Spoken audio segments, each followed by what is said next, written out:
Innal hamdalillah nahmaduhu wa nasta'inuhu wa nastaghfiruh wa na'udzu billahi min shururi anfusina wa min sayyiati a'malina may yahdihillahu fala mudhillalah wa may yudlil fala hadiyalah. Asyhadu an la ilaha illallah wa asyhadu anna Muhammadan abduhu wa rasuluh. Qala Allah Ta'ala fil Qur'anil Karim, a'udzu billahi minasy syaithanir rajim.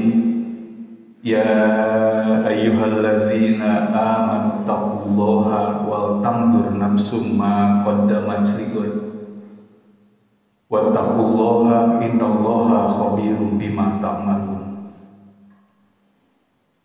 Asatidatil kiram, bapak-bapak, ibu-ibu, hadirin rahimakumullah. Alhamdulillah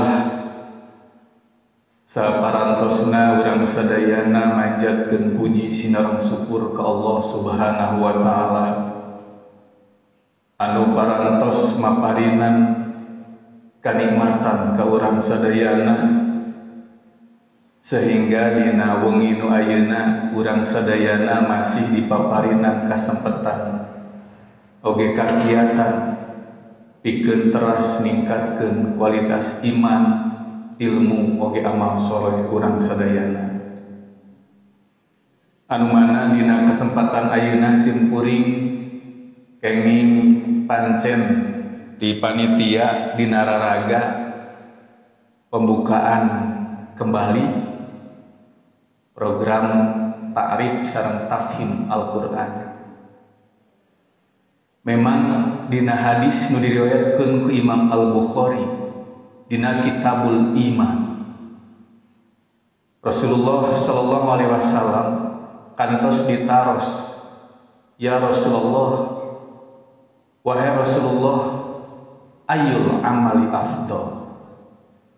Rasul, amal apakah yang paling afdal, yang paling baik, yang paling utama, nupang saena? Memang Rasulullah dina beberapa hadis sering ditaros tentang amal yang paling afdal. Tapi dina hadis Sahih Bukhari Kitabul Iman babna tentang al-iman huwal amal, Rasulullah ngawaler amal nu pangsaena teh imanun billahi wa rasulihi, iman ka Allah sareng ka Rasul. Jantan di dia nunjukkan bahwa al-iman huwal amal. Numawi kunaon para ulama ngadefinisikeun iman teh sanes ngan saukur at-tasbitu bil qalbi wa iqraru bil lisan. Jadi meyakini dina hate oge ngucapkeun dina lisan, tapi iman oge disebutkeun wal amalu bil arkan. Nyata di dia nunjukkan aya action amal bil arkan dengan anggota tubuh.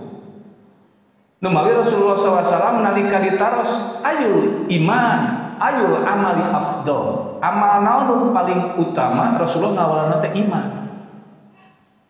Jadi nu kahiji nunjukkan bahwa tidak ada artinya ketika kita melakukan amalan tapi teu didasari ku keimanan ka Allah. Model ayeuna bapak ibu ka masjid upami teu didasari keimanan, no, nilaina teu aya di hadapan Allah.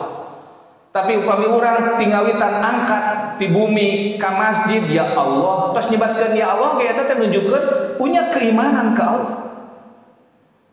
Numawi dina kesempatan ayeuna simkuring bade murojaah mengingatkan kembali tentang pentingnya memahami Al-Qur'an. Sabab saat ayeuna teh seueur umat Islam nu minim keimanan itu disebabkan karena minimnya pemahaman terhadap Al-Qur'an. Nemoy dina hadis Sahih Bukhari dina Kitabul Iman keneh Rasulullah sallallahu alaihi wasallam ngadugikeun hiji hadis bainama anana imun nalika kuring keur sare ra'aitun nas Rasulullah kuring ngimpi ningali jalmi yuqraduna alayya. Mereka menghampiri, mengelilingi, menggurumuni Rasulullah SAW. Jadi ngariung Rasulullah SAW wa alaihim kumusun, dan mereka menggunakan gamis. Sebab orang Arab mah pameget istri acukna teh sami nya. Di urang masuk aya geuning jalabiyah atau napi abaya. Orang Arab mah kitu pakaian pameget oge jiga istri mah di urang manaon namanya teh Bu? Longres. Naon? Janten gamis nu panjang tah. Di Arab gitu kapan bapak-bapak ge gamis we kitu. Kan Rasulullah dina hadis eta minha ma yablughu as-sudiyya wa minha ma duna dzalika. Kan Rasulullah dina mimpi tersebut Rasulullah ningali para sahabat teh ngangge gamisna benten-benten. Aya nu pas nasa dada, aya nu sehanapeun tidinya, maksudna ngatung. Wa urida alayya Umar bin Khattab. Teras cenah sumping dina mimpi tersebut kuring kadatangan Umar bin Khattab. Nalika Rasulullah nuju diriung ku jalmi-jalmi nu ngaranggeng gamis, nu gamisna rupa-rupa panjangna. Tiba-tiba datang Umar bin Khattab wa alaihi qamisun, dan Umar juga menggunakan gamis. Hanya Rasulullah di mimpi tersebut Umar mah gamisna teh yajurruhu, dugikeun ka menyapu tanah panjang cenah. Qalu, terus para sahabat naros, ama awal tadzalika ya Rasulullah. Naon maksud mimpi eta teh Rasul? Nu dimaksud dina mimpi tersebut Rasulullah jalmi datang mengelilingi Rasulullah ngangge gamisna aya nu panjang aya nu pondok. Ketika datang Umar bin Khattab ternyata gamisna panjang pisan, dugikeun ka nyapu tanah. Mun di urang mah jiga panganten istri ngeuningan sok aya nu hajatan.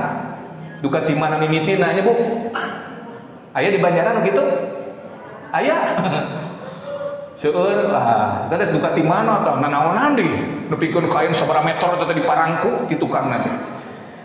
Ternyata pernah dimimpikan ku Rasulullah ngan diangena ku Umar bin Khattab.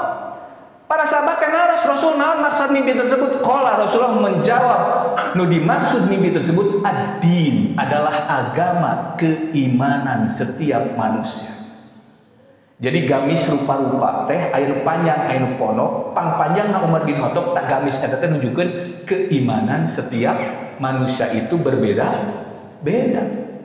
Namun bapak-bapak ge kapanan ka masjid teh aya nu samemeh azan geus di masjid, aya nu pas Allahu Akbar kakarak wudu terus ka masjid, aya nu pas qomat kakarak ka masjid, aya nu pas salam can ka masjid-masjid. Tah eta nunjukkeun keimanan setiap manusia teh berbeda-beda. Kapanaosan ge kitu. Aya nu sumanget pampayuna jiga dina hadis Rasul kapanan nu milarian ilmu teh aya 3 kelompok. Nu sumanget mah diukna pangareupna nu mawi dina milarian ilmu mah bade isi bade pamegat nu ditilai teh sanes istri makan cenah usah pangkarna dina salat eta. Dina milarian ilmu mah anggar we.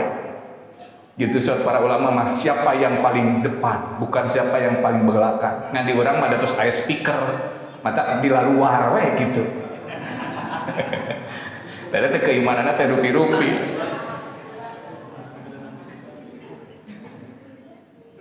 Tah dina hadis eta Bapak Ibu, keimanan nu paling tinggi teh berarti nu didugikeun ku Rasulullah teh di mimpi Rasulullah saha?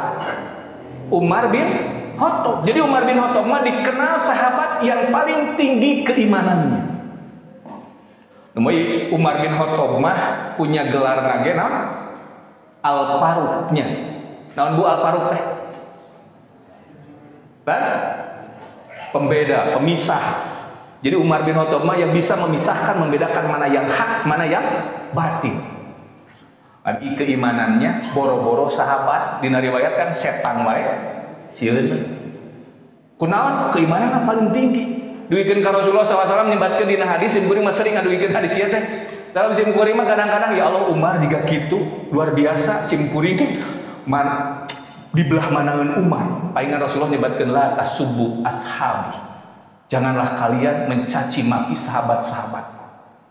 Karena keimanan kalian kata Rasulullah kita semua dibandingkan dengan segenggam kebaikan para sahabat nanaona. Jadi seluruh amal orang dengan segenggam amal ibadah mereka itu orang teu aya nanaon. Rasulullah dina hadis nyebatkeun masalaka Umar fajan ila salaka syaitan fajan garalla di salaka Umar. Tidaklah Umar lewat ke satu lorong, satu gang, ke satu jalan. Kalau Umar bin Khattab lewat ke satu lorong, satu gang, ila salaka syaitan fajan garalla di salaka Umar. Kecuali setan yang ada di gang tersebut pindah ke tempat yang tidak dilalui oleh Umar. Jadi dina hadis jadi terus dijelaskan ke Rasulullah, setan wae lamun datang Umar langsung ngaleos. Beda jeung urang rek ka masjid ge setan nuturkeun. Matak cek setan teh sireum di sisi terus peureum. Matak di urang mah pangajian teh majuna ka sisi. Nyararane terus bismika.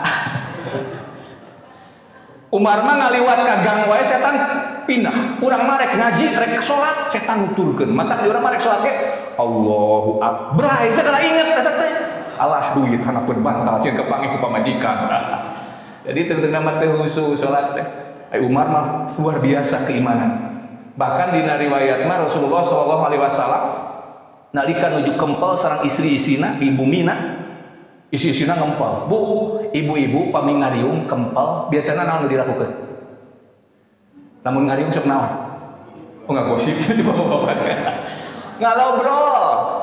Ibu-ibu ada kesini, ngariung teh ngobrol teh, wah rame we. Tah rupina isi Rasulullah ge sami di bumina ngobrol, suarana tarik duikeun ka keras. Cek Rasulullah duka ngobrol kenal, nuju kitu nuju rame, sumping Umar bin Khattab ka bumi Rasulullah. Assalamualaikum. Eta ibu-ibu isina Rasulullah nu keur gandeng, langsung cempling Umar. Jadi ngupingkeun suara Umar wae geus, geus sieun. Pada di urang aya ustad di pasantren barudak saja teh akan sok aya sieun ku hiji ustad. Ustad eta ngagegek, wah geus langsung we teu bisa gitu. Duka saha tadi bajaran gitu. Dan Umar bin Khattab mengucapkan salam, Assalamualaikum warahmatullahi. Rasulullah ngawalar salam Umar bin Khattab, Waalaikumsalam warahmatullahi wabarakatuh. Ngan Rasulullah ngajawab berarti sambil tersenyum sehingga Umar kaget. Kunaon Rasulullah ngawalar salamna benten ayeuna mah senyum. Dugikeun kana wahai Rasulullah, kenapa engkau menjawab salamku sambil tersenyum? Mudah-mudahan Allah selalu membuatmu tersenyum kepadaku. Jadi Umar mah disenyuman ku Rasulullah ge bunga.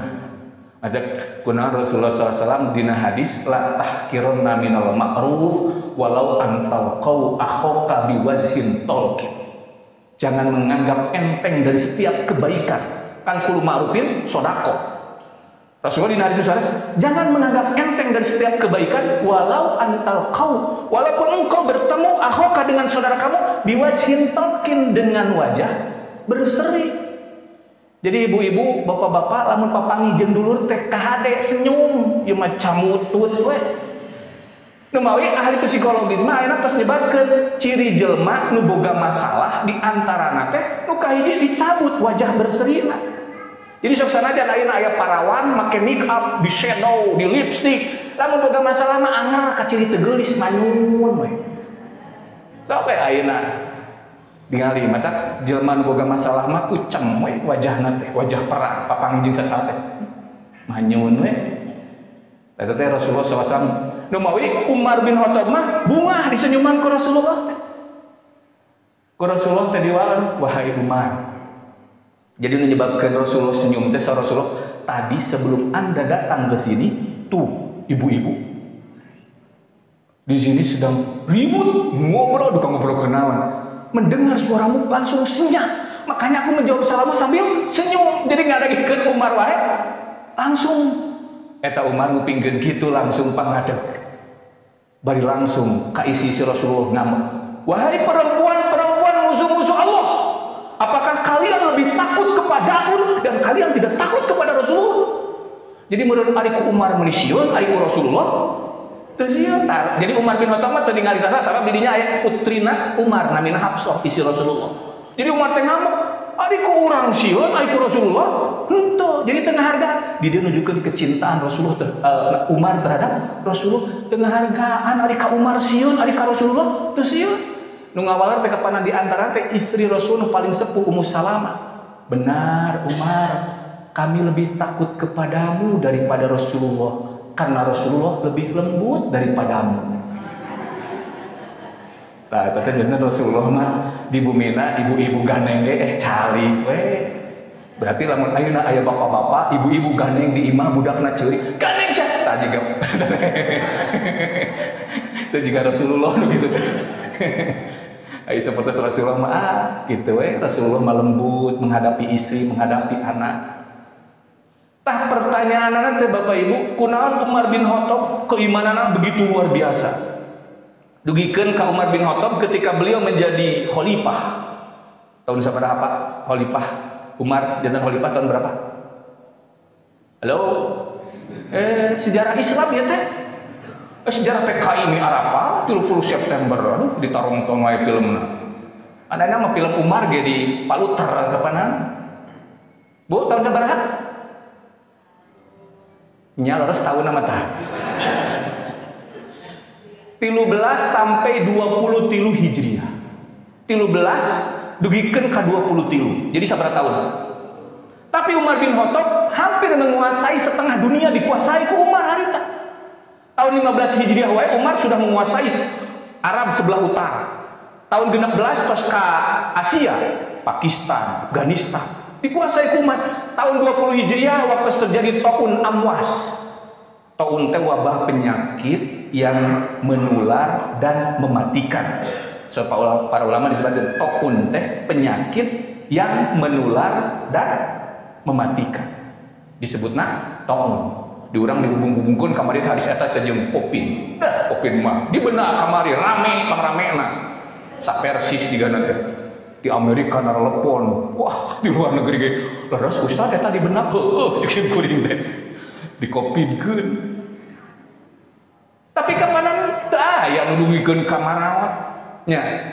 Jadi alasna mah Kopin mah cepat katanya penularanna anu puguh mah urang disimsieunaan we. Kan buktina ayeuna naon bedana ayeuna jeung kamari? Kamari di Malasker ayeuna henteu, kamari mah ngadehem di masjid jeung asa dosa. Batuk ditahan.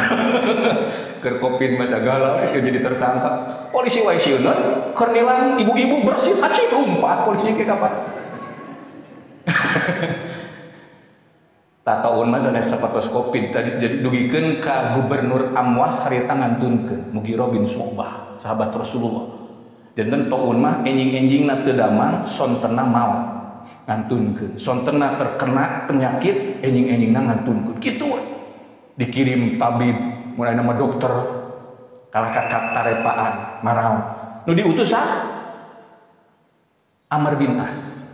Jadi Amr bin As diutus menyelesaikan masalah. Tapi dinya kapenak ku Amr bin As. Tahun ini wahai Amirul Mukminin ibarat seakan-akan seperti api. Jadi api ini kalau manusia punya penyakit ini berkumpul maka apinya semakin besar dan ini yang menyebabkan penyakit tersebut cepat menyebar. Maka yang harus dilakukan dijauhkan setiap keluarga. Mata pindahkan ke lembah ieu, ka guha ieu, ka ditu, ka dieu, ka dieu. Nu disebut lain nama social distancing. Ya. Eta teh zaman Amr bin As eta teh. Dan warga Amwas teh nama Palestina tidak boleh keluar dari Amwas. Orang luar Amwas tidak boleh masuk. Lockdown ngaranna di urang mah nya. Karantina diganti deui ku PSBB. Naon? Eta teh. Padahal mah zaman Amr bin As teh geus aya eta teh. Teu meunang keluar orang Amwas. Hanya beberapa hari beres. Tah Amr bin As teh kemudian pergi ke Mesir. Ari teh ngolo, wahai Amirul Mukminin, mumpung di Mesir keur aya masalah cenah yeuh. Suku Kipti orang Mesir asli keur aya masalah jeung Romawi gitu, keur aya peperangan, perang dingin. Urang asupan cenah Islam. Umar bin Khattab teh ngemut, ulah. Ini cenah kesempatan, akhirnya diizinkeun. Pas tos diizinkeun Amr bin As berangkat ke Mesir. Mesir teh Afrika. Dari tahun 20 Hijriah. Dan Amr bin As harita nuju jalan ke Mesir, tiba-tiba aya surat di Umar bin Khattab di Madinah, utusanana. Wahai Amr bin As, ada surat dari Amirul Mukminin Umar bin Khattab. Ada apa cenah Umar tiba-tiba mengirim surat padahal sudah mengizinkan untuk pergi ke Mesir. Sebentar, kata Amr bin As, itu surat jangan dulu dibuka. Ini sudah masuk ke Mesir? Belum. Mesir di mana? Itu di sana masih jauh. Setelah masuk ke lembah itu baru masuk Mesir. Simpan dulu katanya surat dari Amirul Mukminin Umar. Kita masuk dulu ke Mesir. Jalan ke Mesir. Terus dugi melewati lembah anu dituju, Umar naros. Ini sudah masuk ke Mesir? Sudah. Buka cenah surat dari Amirul Mukminin Umar bin Khattab. Dibuka suratnya. Pas dibuka surat cek Umar bin Khattab ke Amr bin As, wahai Amr, eusina kesimpulannya gitu. Jika engkau berada di luar Mesir, kembalilah engkau. Tapi jika engkau sudah berada di Mesir, lanjutkan. Puntung urang geus lempang cenah ka Mesir.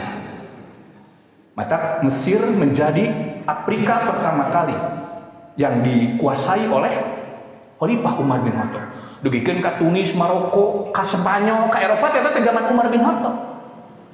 Nah, sebab Umar bin Khattab luar biasa keimananana. Dugikeun ka dina riwayat kantos Umar bin Khattab mengirim surat karena dina Islam menyebarkan Islam teh teu langsung peperangan. Pamiku Bapak Ibu dibaca dina sejarah, tahapan menyebarkan ajaran Islam itu kan nu kahiji dakwah heula. Kenalkan inna dina indallahil Islam. Sok kenalkeun dakwah. Maka di Persatuan Islam kan kapungkur nu pertama kali dakwah lewat mimbar teh Persis atuh. Nama kapanan sudah banyak orang yang mengikuti kita. Lain berarti kudu tersaingi. Kan urang teh kuduna bungah, berarti geus loba nu dakwah teh. Kan ayeuna teh umat Islam teh keur diadu domba terus, mata hayu para sehat. Kuduna mah urang teh ketika anu ngadu domba teh bisa menahan diri. Sebab memang urusan dakwah itu bagaimana supaya umat Islam teh berhenti. Sehingga pendapat ulama ayeuna jeung ulama ieu teh hayu we dina YouTube teh diadu-adukeun. Padahal tiba heula ge di zaman sahabat urusan bab fikih mah geus bareda. An ayeuna kulantaran geus zaman media sosial jadi we digede-gede. Padahal tiba heula ge geus aya perbedaan.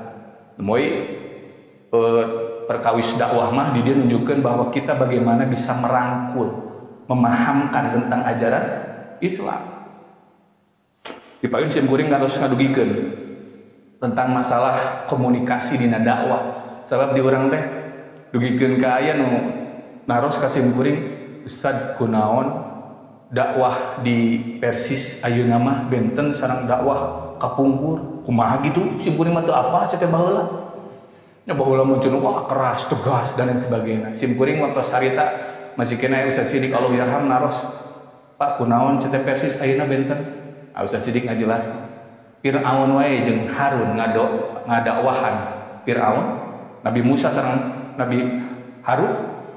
Dina Al-Qur'an kan idhaba cung arinit aranjeun duaan ka Fir'aun innahu tagha, sabab Fir'aun teh geus melampaui batas. Dugikeun ka Fir'aun mah bakating ku keheul-keheulna ka Bani Israil. Setiap rek kaluar tina singgasanana ditincakan jelema Bani Israil, diteuneun tilu jelema ditincakan sapaehna, bahkan mengaku diri sebagai Tuhan. Tadi ayat disebut Allah marentah ka Nabi Musa sareng ka Nabi Harun, waqula, dan ucapkan oleh kalian berdua wahai Musa wahai Harun, dakwahi Fir'aun teh, ucapkan qaulan layyinan dengan bahasa yang lemah lembut. Jadi Bapak Ibu di dia nunjukkan Allah memberikan petunjuk lamun rek dakwah teh ucapkan dengan ucapan yang lemah lembut. Bener orang teh kudu nitah salat, bener orang teh kudu nitah zakat, bener orang teh kudu nitah saum. Tapi di urang mah kadang-kadang langsung datang ke pengusaha, dagang naon? Abdi usaha ieu, sok zakat tara. Tah, di urang mah bener kudu zakat tapi komunikasi kadang-kadang urang mah langsung bledak. Musim kuring di poin di Tasik kantos staf PD Persisi diajarkan musim kuring ngajak supaya ngiringan hypnotising. Jadi hipnotis teh dipelajari ku urang teh. Sabab bari dakwah mah dan kudu ngahipnotis. Ternyata hipnotis teh mudah dipelajari. Sebab urang kadang-kadang Pak Bu, ternyata pikiran urang jeung batur teh bisa nyambung. Buktina urang lamun nonton Persib nya. Padahal mah teu milu main bal tapi suku teh deuk cicing eta teh. Kunaon eta teh nyambung, berarti urang geus fokus ka hipnotis ku TV tek. Nonton MotoGP itu medeng milu medeng gitu tah. Eta teh geus ka hipnotis eta teh. Tak kusimune tadi cobian dipelajari tentang hipnotis.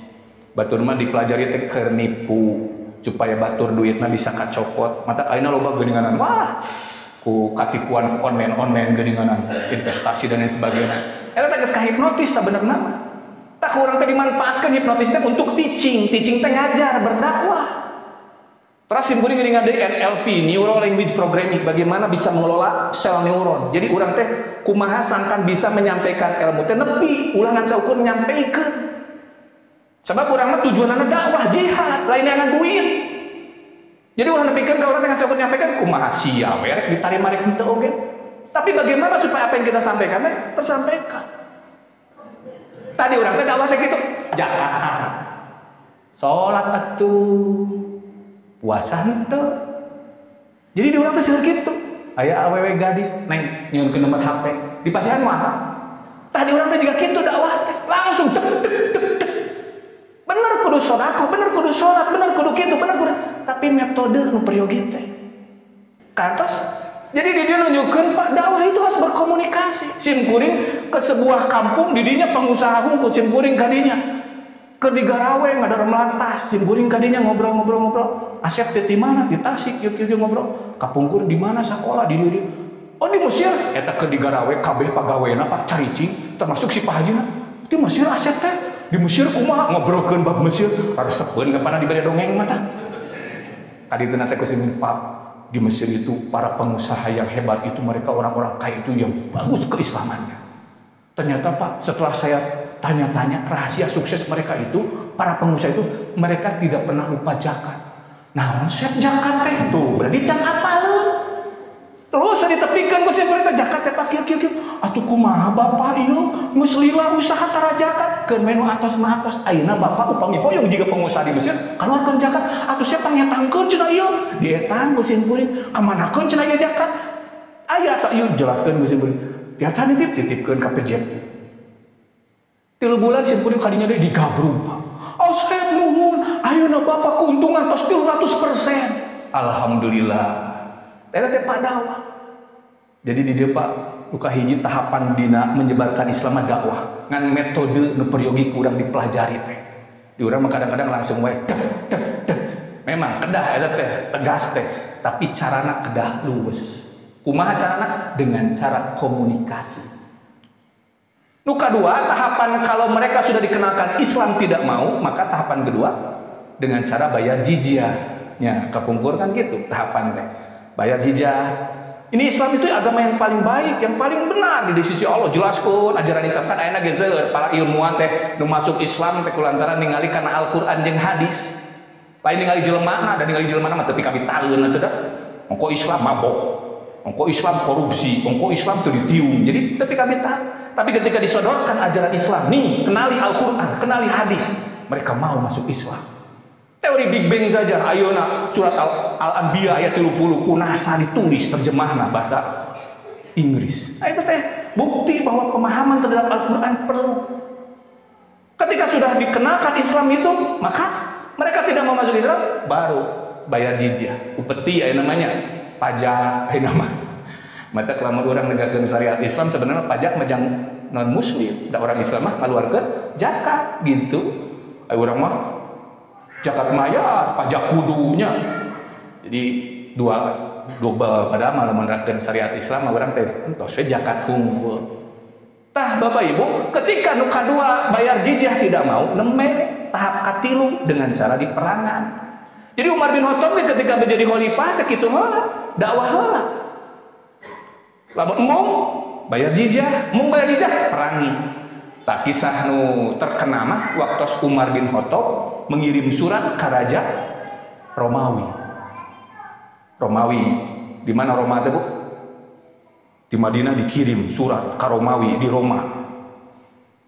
Isina kitu, dakwah aslim taslam. Raja Romawi pas muka surat di Umar bin Khattab geus reuwas atuh dah. Nah, kabayang Umar bin Khattab geus menguasai setengah dunia. Hampir setengah dunia dikuasai Umar. Datang surat cek Raja Romawi teh Umar, pas dibaca bener wanita asup Islam. Cek Raja Romawi, saya belum siap untuk masuk Islam dan saya juga tidak mau cenah perang jeung Umar. Wah, umat mah geus loba. Jadi perang mung asup Islam mung, maka nu dilakukan naon? Bayar jizyah. Mata Umar bin Raja Romawi dipae ngirim perdana menteri. Dikirim we perdana menteri untuk membayar jizyah. Di riwayat disebutkan waktu sarita Raja Romawi mengirim perdana menteri bersama 3.000 pasukan berangkat ke Madinah di Romawi. Singkat cerita, terus di Madinah Raja Romawi pas datang ke Madinah sudah mulai banyak tanda tanya besar. Nah, sabab harita di Madinah, imah rumah penduduk Madinah kabeh sarua, hampir mirip. Segi opat warnana coklat sabab tina taneuh liat. Janela 2 panto hiji kitu we. Sehingga pas masuk kota Madinah teh di tengah teh mana istana? Sabab raja mah pasti cicing di istana. Ternyata lewat seorang muslim. Cek Perdana Menteri teh, kayak orang muslim, di manakah istananya Raja Agung Umar bin Khattab? Istana, cek orang Madinah itu orang Islam, Umar mah teu bogaeun istana, Kalau yang maksud Anda itu adalah rumahnya Amirul Mukminin Umar bin Khattab, saya tahu istana mah teuing. Kalau Anda mencari rumahnya Umar bin Khattab Amirul Mukminin, kamu tinggal lurus dari sini, terus belok kanan, di sana itu di ujung ada belok kanan, di sana ada rumah, itulah rumahnya Amirul Mukminin Umar bin Khattab. Terus yang ngaleos jelema nu lempang orang muslim eta teh, tanda tanya deui Amirul Mukminin teh, Perdana Menteri teh. Nah, cenah umat Islam geus mere tulung teh teu minta. Padahal kami setiap keluar menyiapkan 1 peti emas untuk dibagi-bagi jika ada yang minta-minta karena sudah memberi bantuan. Umat Islam cenah teu barang minta, langsung ngaleos. Banyak tanda tanya. Meureunna jelema beunghar. Tapi lamun jelema beunghar, nah make leumpang, teu kana kuda, teu kana onta, gitu kan? Cenah geus we antepkeun. Jadi dia nunjukkan Bapak Ibu akhlak seorang muslimah lain barang penta. Haji kami abdi. Lain mental orang Islam. Maka Rasulullah SAW dina hadis, jumhur ulama mayoritas menyebutkan haram kita meminta-minta kecuali untuk 3 kelompok. 1 orang yang miskin, 2 orang yang sakit. Jadi mun gering teu bisa usaha beunang barang peta. Nu katilu nu loba hutang. Tanu tilu mah meunang barang. Jadi mun ayeuna aya nu barang peta, Pak, eukeun lah, eukeun. Eta teh nu miskin. Atawa nu boga hutang. Ada Rasulullah SAW disebutkan man sala wa huwal gina gininya sing sahaja manu barang penta padahal manehna mampu gitunya kaya. Yati yaumul kiamah engke bakal datang dina poe kiamat teh dina kondisi khumusun kudusun, dina kondisi mukana buruk terkelupas. Nunjukkeun teu boga kaera. Aya sahabat menaros Rasul ukuran gina di dinya teh kumaha? Sing sahaja manu bisa dahar di waktu isuk jeung sore pahwal gina. Sing sanu bisa dahar isuk jeung sore teh 2 kali sapoe, berarti eta dianggap masih mampu teu meunang barang penta. Kecuali lamun dibere, eta mah lain menta. Jelema beunghar dikirim kulantaran urang kersyukuran, dibesekan, didusan. Paji atuh lumayan. Eta mah lain menta, dibere mah eta mah teu jadi masalah. Nu teu meunang mah barang penta, walaupun aya nyebutkeun cenah hukumna makruh. Ngan ieu akhlak sahabat mah kitu, teu barang penta. Ini deui Perdana Menteri teh. Loba tanda tanya, terus mengkol deui di terangan istana di mana. Sehingga pas mengkol kadinya menakan deui seorang muslim keur cicingiuhan dihanapeun tangkal korma. Cek Perdana Menteri eta teh, "Hei orang muslim, di manakah istananya rumah Raja Agung Umar bin Khattab?" Cek orang muslim nu keur ngiuhan dina hanapeun korma teh, "Ada apa engkau menanyakan Umar?" "Itu raja kamu, khalifah kamu, pemimpin kamu mengirim surat ke raja kami untuk masuk Islam. Raja kami belum mau masuk Islam. Dan juga nggak mau katanya berperang dengan Umar. Makanya beliau mengirim saya untuk mengirimkan ini nih jizyah. Upeti." Terus umat Islam tadi kenyuhan dina hadapan korma teh ningalian kakenca katuhu nu dibawa ku eta pasukan.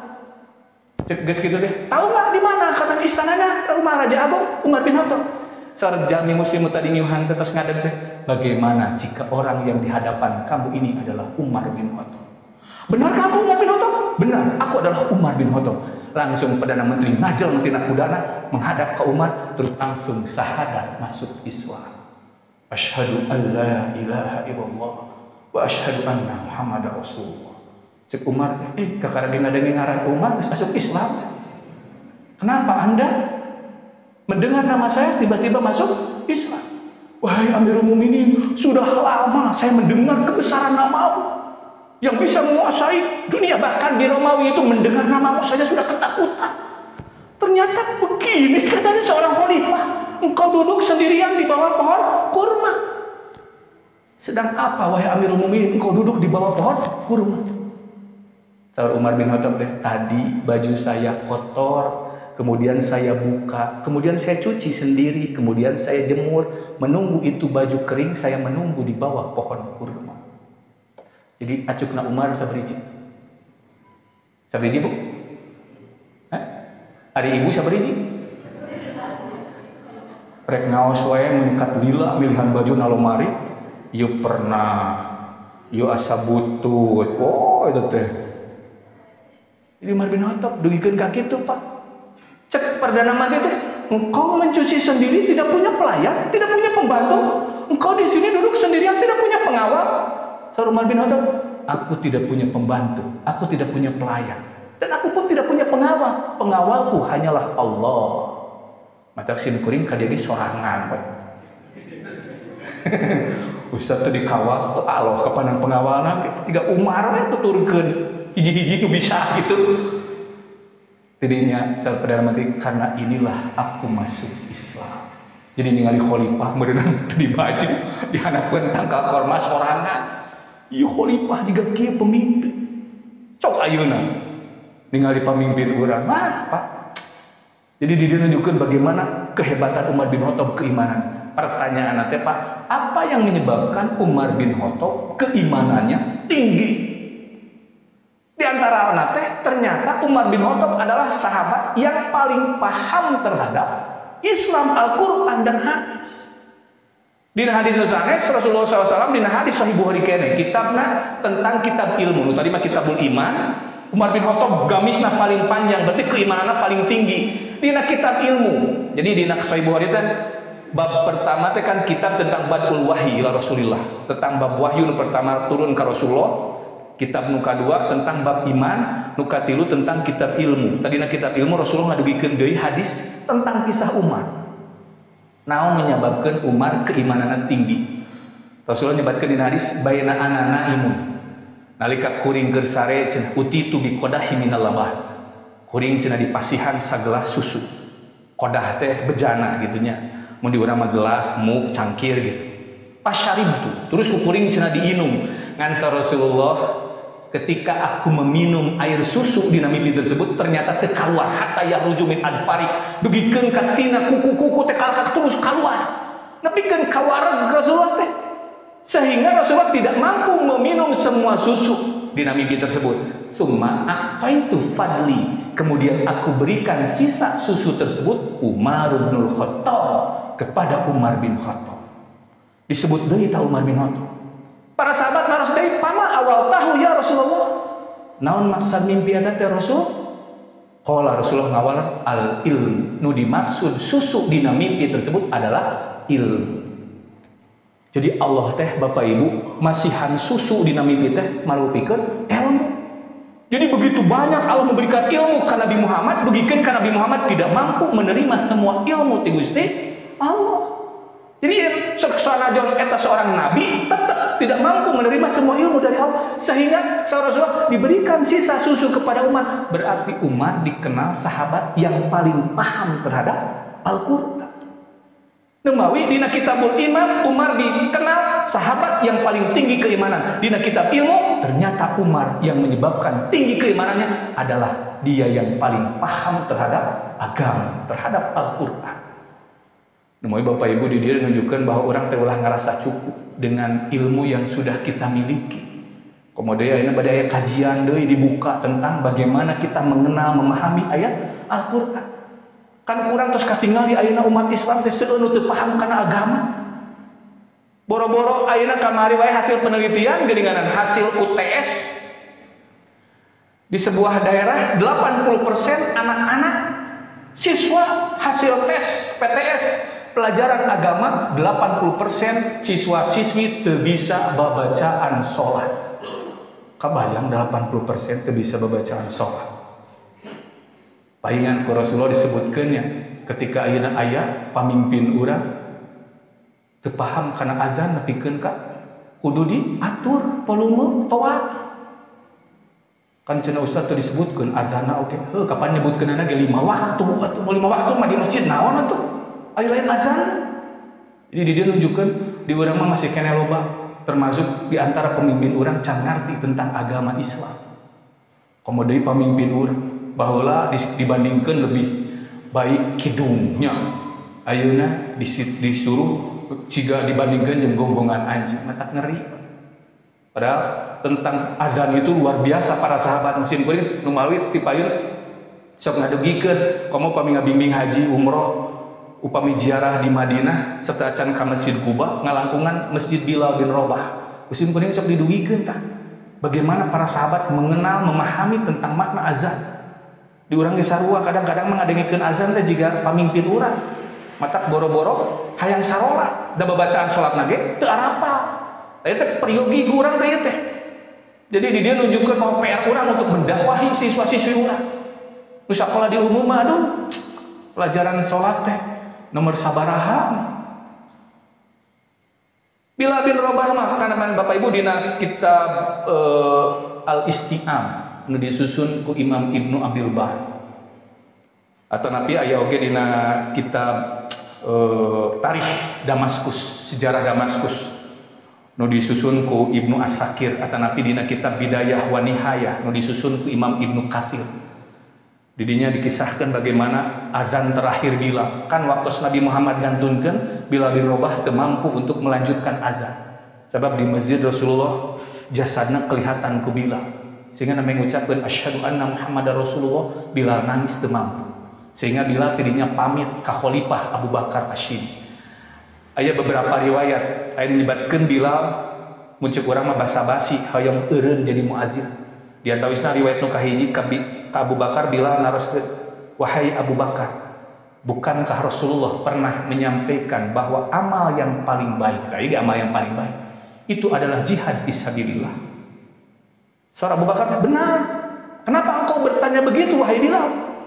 "Wahai Abu Bakar, jika memang amal yang paling baik itu berjihad fisabilillah, maka biarkan aku ikut bersama sahabat yang lain untuk berjihad fisabilillah."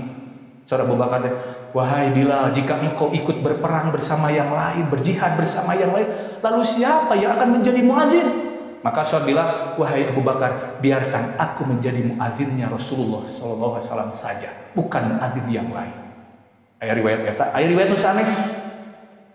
Dina riwayat nu sanes mah Bilal teh nyebatkeun ka Abu Bakar teh, "Ya Abu Bakrin, in kunta innamastaraitani li nafsika fa amsikni." Wahai Abu Bakar, jika engkau dulu memerdekakan saya, membebaskan saya ketika Abu Bakar dipoek di tengah panas, ditinihanku batu, dipeser ku Bilal. Jika engkau dulu memerdekakan saya li nafsika untuk kepentinganmu, fa amsikni, engkau berhak menahan saya.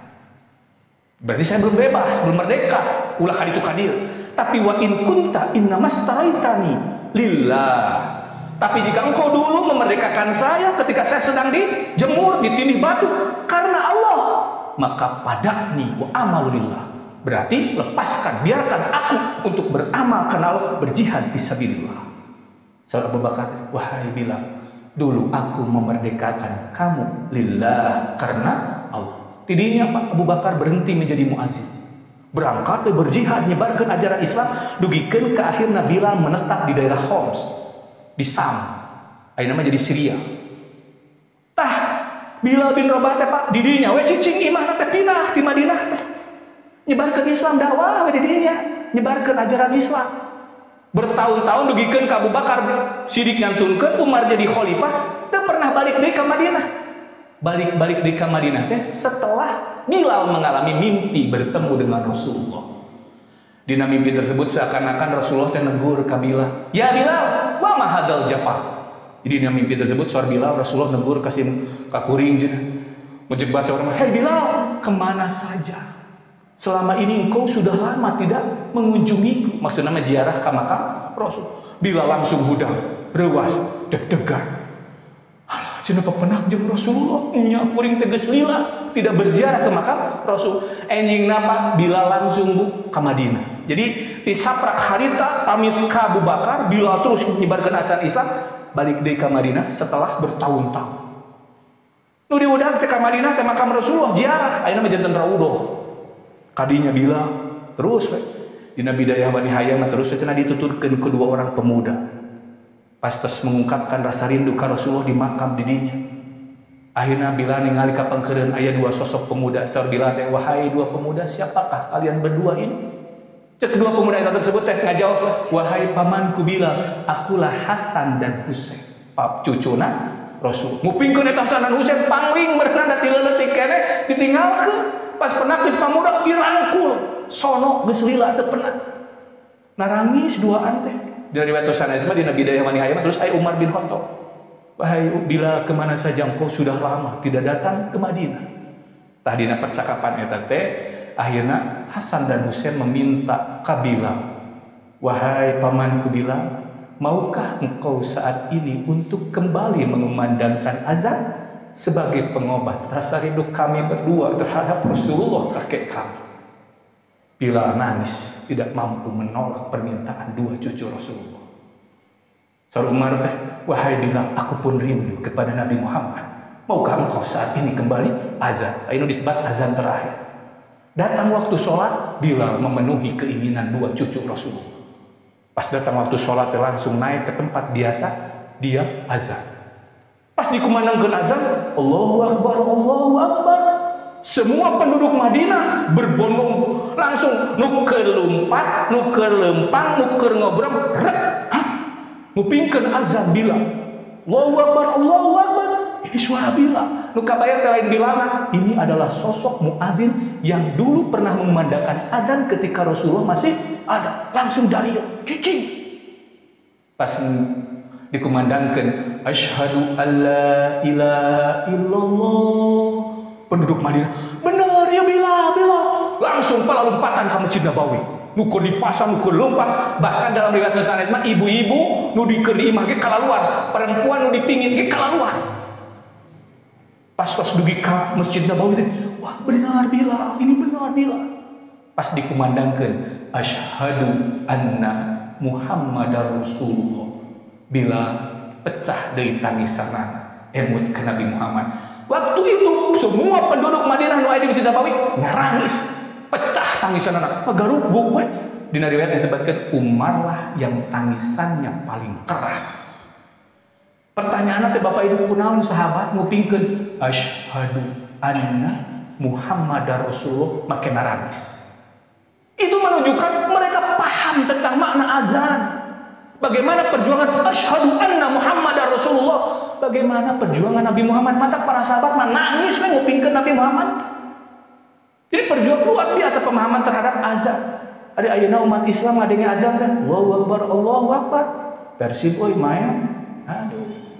Kagoan ikatan cinta. Alah ibu-ibu mah lebih mementingkan sinetron. Kagok ieu pigawil. Jadi Bapak Ibu kadang-kadang urang ge ketika mendengar azan teh teu langsung salat. Pertanyaan naon menyebabkan urang teu langsung salat? Menunjukkan cek sim kuring mah kurang pahamnya terhadap azan, terhadap syariat Islam, teu paham kan agama Islam. Dalam urang paham mah nguping azan langsung salat. Jadi yang menyebabkan Umar bin Khattab itu luar biasa keimanannya itu ternyata adalah tentang pemahamannya terhadap agama. Mata Umar nangis dugikeun ka dina riwayat mah Umar bin Khattab saking sering nangisna di antara dua matana kadil di antara dua mata dan hidungnya itu ada garis hitam. Kenapa? Saking sering menangis. Dina bahasa Sunda aya peribahasa cikaracak ningang batu lawan-lawan. Jadi lagu Umar mah saking sering nangis maca Quran ceurik. Umar mah ningali cai wae ceurik kepada cai panas. Ningali cai panas ceurik cek sahabat teh bersabarlah wahai Umar, nanti juga dingin. Kuring ceurik lain ngadaguan ieu cai tiis. Tapi kuring ceurik teh inget kana hiji ayat dina Al-Qur'an. Wa nada ashaban nari ashabal jannah. Dina Al-Qur'an kata cenah penduduk neraka bakal ngagorowo ka penduduk surga an afidu minal ma agar meneteskan setetes saja air. Mata kuring teh cenah ningali cai ieu teh ceurik teh lain ngadaguan tiis tapi kuring inget kana ayat eta engke nu dirindukeun ku penduduk neraka teh ta ieu cai mata kuring ceurik nah sieun engke kuring nu termasuk merindukan air ini. Mata Umar bin Khattab mah ngaleut cai teh dinikmati. Ya Allah ieu nu dirindukeun ku penduduk neraka lagu nikmat urang mah lain leguk-leguk bukan bertambah keimanan. Nu mawi Bapak Ibu, ketika orang mencoba memahami ayat Al-Qur'an, hadis Rasulullah, rek minum ge nikmat, rek dahar nikmat. Jadi dia menunjukkan apa yang menyebabkan Umar bin Khattab keimanannya tinggi, mereka paham terhadap Al-Quran dan hadis. Moi saya ayeuna di Pemuda aya kegiatan program ta'rif sareng tafhim Al-Quran. Nu kadua, penyebab keimanan tiasa meningkat, bertambah, anu kahiji mah tadi kedah paham karena Al-Quran sareng hadis. Nu kadua yang menyebabkan keimanan kita bisa bertambah adalah dengan cara meninggalkan yang subhat. Jadi tinggalkan subhat teh. Di hadis Sahih Bukhari kene disebutkan al halalu bayyinun wal haramu bayyinun. Nu halal geus jelas, nu haram geus jelas. Wa bainahuma musyabbahat. Di antara halal jeung haram aya nu teu jelas. Cek barudak santri di benama gajebo cenah teu jelas teh jelas ho. Jadi halal henteu, haram henteu. Eta disebutna subhat. La ya'lamu katsirun minan nas. Loba cenah engke manusia nu teu arapaleun kana hal nu subhat. Kan Rasulullah dina hadis eta disebutkan pamanu taqo bis subuhat. Lamun urang bisa menjauhi hal-hal yang subhat. Urang teh teu ngadahar nu subhat, menjauhi nu subhat, taqodis tabroa li irdihi wa dinihi. Maka eta jelma sudah menjaga istabroa, memelihara di irdihi kehormatan, wadinihi dan agama, yakni keimanan. Jadi Bapak Ibu, ulama orang bisa menjauhi hal yang subhat, dijamin keimananana bakal bertahan minimal, maka bisa meningkat. Jadi Rasulullah pakodis tabroa, pasti terpelihara din, agama, keimanan. Lamun orang bisa menjauhi nu subhat. Mau ditunjukkan Bapak Ibu, urang mah tong boron haram, nu subhat ge mun bisa tinggalkeun. Umar bin Khattab itu sahabat yang tadi keimanannya paling tinggi, itu paling takut dengan yang subhat. Sampai dalam beberapa riwayat pernah Umar bin Khattab waktu itu mendapatkan kiriman zaitun bergentong-gentong untuk dibagikan ke masyarakat. Umar bin Khattab dibungkusan dibagikan ke penduduk Madinah gitu. Setiap gentong nutos beres di bungkusan dialungkeun ka sisi, maksudna mah rek dipiceun. Datang gentong dari bungkusan piceun. Rupanya anaknya Umar bin Khattab waktu itu ikut ningali dina gentong nu tilas minyak zaitun eta teh aya keneh di sisi-sisina nalapor dicoelan Pak. Terus kana buk-buknakeun, datang di gentong coelan deui kana buknakeun kitu terus. Sehingga ketika sudah beres Umar bin Khattab membagikan minyak zaitun, kan minyak zaitun teh seueur manfaatna. Pas ningali rek balik gentong geus dialung-alungkeun disdumpukeun, rek ngajak balik pas rek ningali ka budakna, ternyata budakna buukna geus leuwis pinuh ku minyak. Da ayeuna makan barudak ayeuna mah pastilah laleuwis, teu jiga orang Arab di Arab mah tuh baheula mah wah can aya bris, mendem, tanco, lavender, orang aring naon deui. Jadi baheula mah kitu we. Jadi cara Umar bin Khattab teh, "Wahai anakku, apa yang telah engkau lakukan sampai rambutmu menjadi bagus begini? Luis, buukna teh." Cek budakna teh, "Wahai ayahku, bukankah gentong itu mau dibuang?" "Benar, mau dibuang. Tadi sebelum dibuang masih ada sisa-sisanya di pinggir gentong. Aku ambil, aku oleskan. Jadi rambutku menjadi begini. Sayang sebelum dibuang." Cek urang mah teu naon. Cek Umar teh, "Wahai anakku, semua anak-anak yang ada di Madinah ingin rambutnya sepertimu. Tapi wahai anakku, ketahuilah minyak itu bukan milikku dan bukan milikmu." Apa yang dilakukan oleh Umar? Umar neangan tukang cukur, budakna digunulan. Kenapa? Tidak ada dan tidak mau ada barang yang subhat ada pada anaknya, digunulan.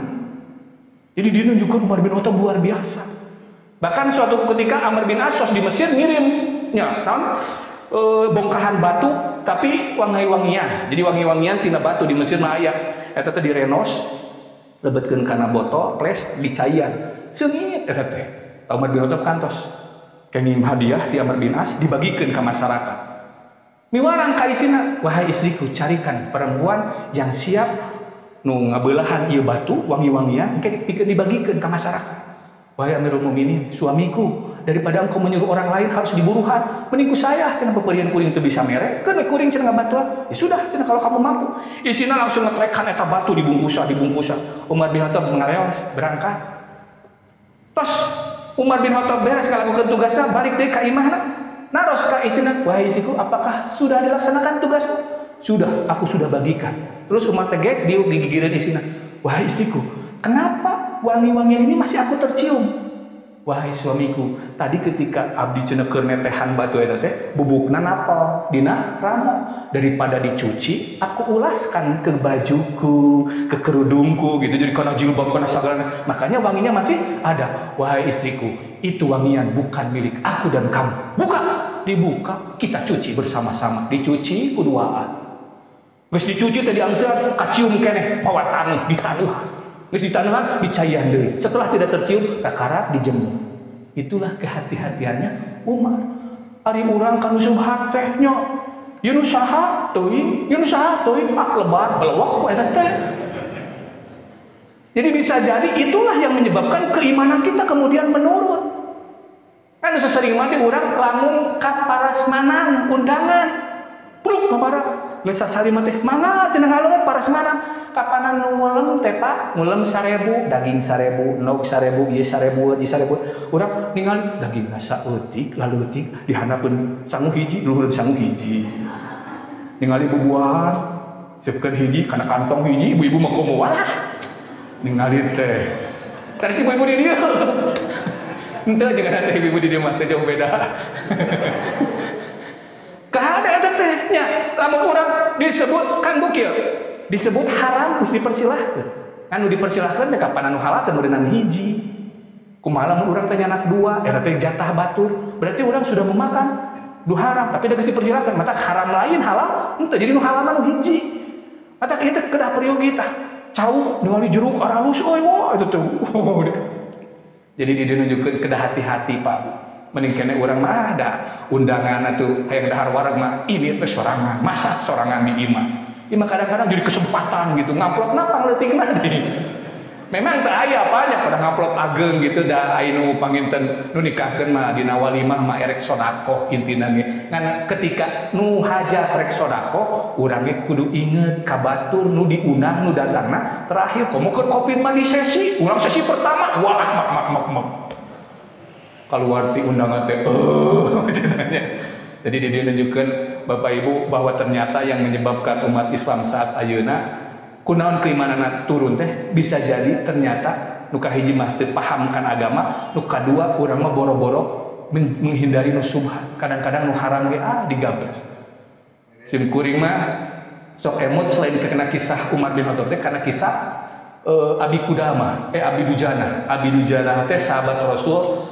Gelarna Abi Dujanah teh nami nama sahabatna teh Simak bin Hurosah.